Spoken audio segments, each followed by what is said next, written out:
इन्द्रेणी colour चाहिँ अब हामीले चाहिँ लेप्चाको चाहिँ 7 कलर हुन्छ।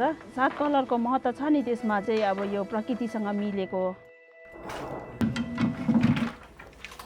हाम्रो चाहिँ आमु साक्चुम एसएजी हो 2010 देखि चाहिँ स्टार्ट भएको। हामीले चाहिँ एसआरडीबाट चाहिँ 10 जना छ हामी। त्यतिले चाहिँ काम गर्दैछ भनौँ न। अहिले ट्रेडिसनलको सामानहरु चाहिँ अब हामीले बचाएर चाहिँ राखिरहेको छ अहिलेसम्म चाहिँ। अनि हामीले पनि सिकेरै आएको। हामीलाई फर्स्ट सिकाउने चाहिँ अब नेपालबाट आउनु एनजिओले नै सिकाउनु भएको थियो।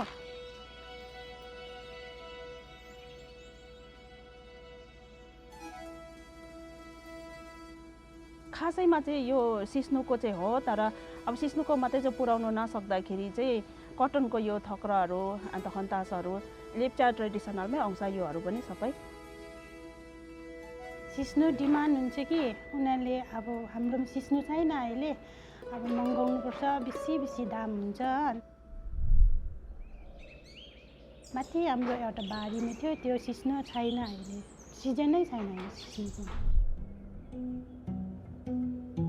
हामी जति सक्दो अहिले 1 वर्षको लागि बनाइराख्दा पनि त्यहाँ चाहिँ पुर्याउनु सक्दैन हामीले, पुरै सेल हुन्छ त्यहाँ चाहिँ। They have started from a small self-help group. After that, they got sponsor from department. हामी सबै यही गर्छ, यसले नै घर चलाउँछ कतिजनाले।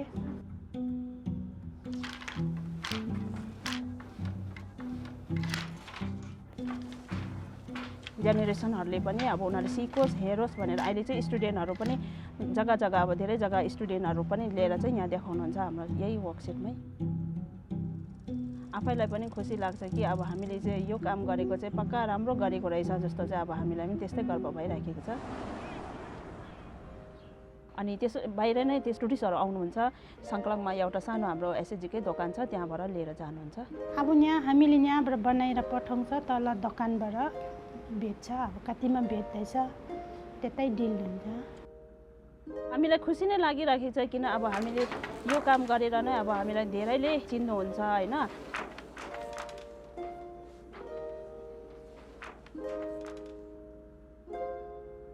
दिनमा त कति मिटर हुन्छ, 2 मिटर जस्तो बनाउन सक्छ।